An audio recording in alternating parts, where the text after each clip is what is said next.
Hello बच्चों, let's read this question and the question says an organic compound AC6H10O on reaction with Grignard reagent ये CH3MgP followed by the acid treatment gives the compound B.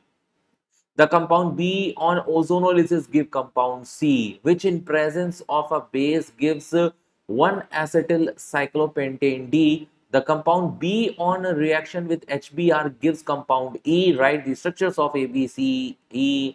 Show how is D formed from C. Blah blah blah.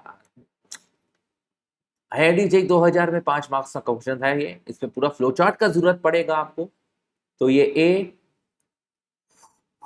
जो कि C6H10O है, reaction करवा दी जा रही है CH3MgBr के साथ, followed by the acid treatment. मतलब बेटा H+ है, क्या बना रहा है बी का क्या हुआ जा रहा है ओजोनोलिसिस. ओजोनोलिसिस के बाद क्या बन रहा है सी बेस के प्रेजेंस में क्या बना रहा है 1-acetyl cyclopentane. अच्छा, ये साइक्लोपेंटेन नहीं है. For your kind information, this is cyclopentene. There is a minute misprinting over there. तो 1-acetyl cyclopentene है. तो ये रहा 1-cyclopentene और ये रहा एसिटिल. ये रहा D D D D D. Okay, the compound be on reaction with HBr. अब बी की रिएक्शन अगर तुम HBr के साथ करते हो भैया तो तुमको ई मिल रहा है. ओके, तो हम इनके ABCD के सबके स्ट्रक्चर बताने हैं. बनाओ भाई, शुरू हो जाओ. अब सबसे पहला पहलू उठाओ, देखो तुम्हें क्या मिल रहा है. सबसे पहला पहलू मुझे डी मिल रहा है. देखो बच्चों, ऐसा रहा होगा कि ओजोनोलिसिस करने के बाद तुम्हें इतना तो ज्ञान होगा. चलो तुमको बता देते हैं अगर ज्ञान नहीं है तो. जैसे RCH डबल बॉन्ड CHR है, तो ओजोनोलिसिस करते हुए दोनों तरफ O आते हैं तो एल्डिहाइड या कीटोन मिलने की संभावनाएं होती हैं. तो C एल्डिहाइड कीटोन रहा होगा जिसकी रिएक्शन बेस के साथ कराई होगी, इंट्रामोलिकुलर एल्डोल कंडेंसेशन हुआ होगा, तब जाकर ये डी बना होगा. तो अब हम रेट्रो एल्डोल करते हैं, यानी कि इनवर्स एल्डोल. तो हम यहाँ पे इसको तोड़ते हैं. जो ये अल्फा है इसको H2 देते हैं और ये जो बीटा है इसको O देते हैं. तो देखो हमको स्ट्रक्चर किस हिसाब से मिलेगा. हमें मिलेगा 1, ये रहा 1, ये रहा 2, ये रहा 3, ये रहा 4, ये रहा 5, ये रहा 6 और ये रहा 7. यानी कि जो मेरा C है वो इस कदर रहा होगा. लिख के देखते हैं. CHO, ठीक है, फिर CH2, CH2, CH2, CH2, CO, CH3. 1 2 3 4 5 6 7. Perfect. यही 6 हमारा C. अब अगर ये C है तो B क्या रहा होगा. तो ओजोनोलिसिस के उल्टा सोचो बेटा. ओजोनोलिसिस का उल्टा कैसे सोचते हैं मालूम? नहीं मालूम? मालूम होगा. C डबल बॉन्ड O और ये वाला C डबल बॉन्ड O को एक साथ जोड़ दो. एक साथ जोड़ दो, O2 निकाल दो वहां से. O2 निकाल दो. ओजोनोलिसिस में तुम क्या करते हो, डबल बॉन्ड तोड़कर 2 ऐड करते हो ना. तो रिवर्स सोचो ना बेटा.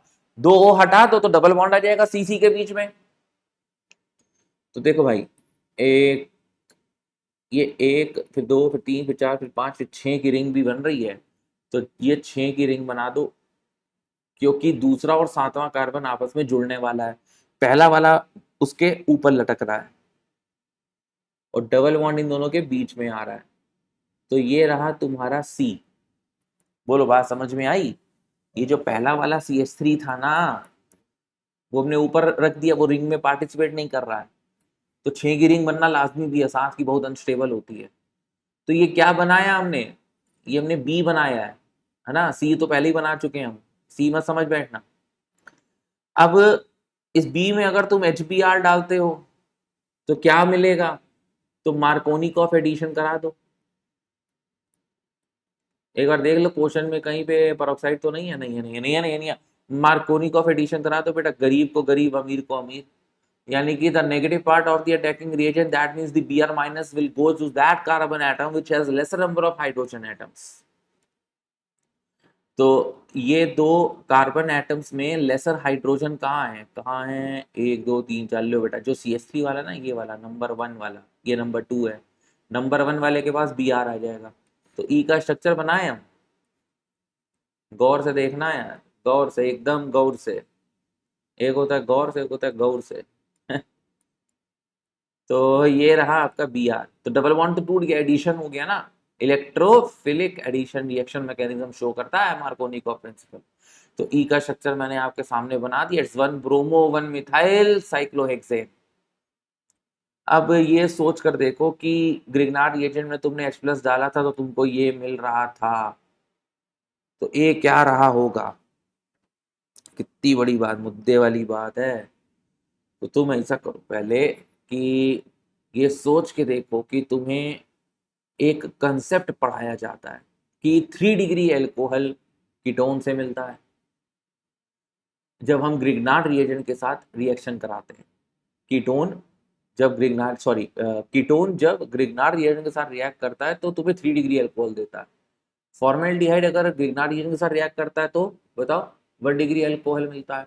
और अगर कोई दूसरा एल्डिहाइड रेदर देन फॉर्मेल्डिहाइड अगर ग्रिग्नार्ड रिएजेंट के साथ रिएक्ट करता है तो 2 डिग्री एल्कोहल मिलता है।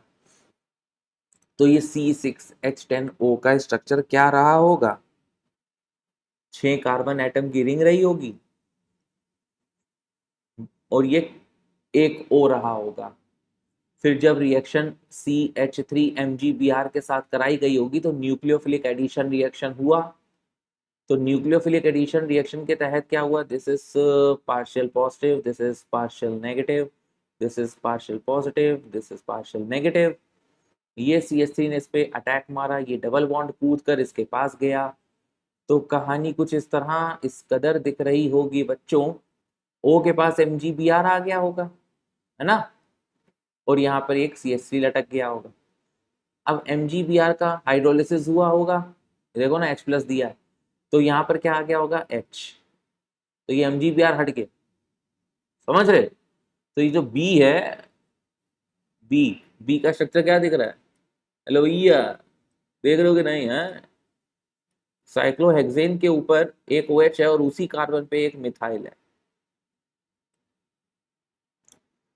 अभी कहानी संपूर्ण नहीं हुई क्योंकि बी जो उन्होंने कहा है, हीट हीट देने पर एल्कीन बनना चाहिए, क्योंकि देखो बी का ओजोनोलिसिस हो रहा है। अब बी तुम ये नहीं ले सकते हो क्योंकि इसका ओजोनोलिसिस कैसे कराओगे, तो हुआ क्या होगा सुन लो।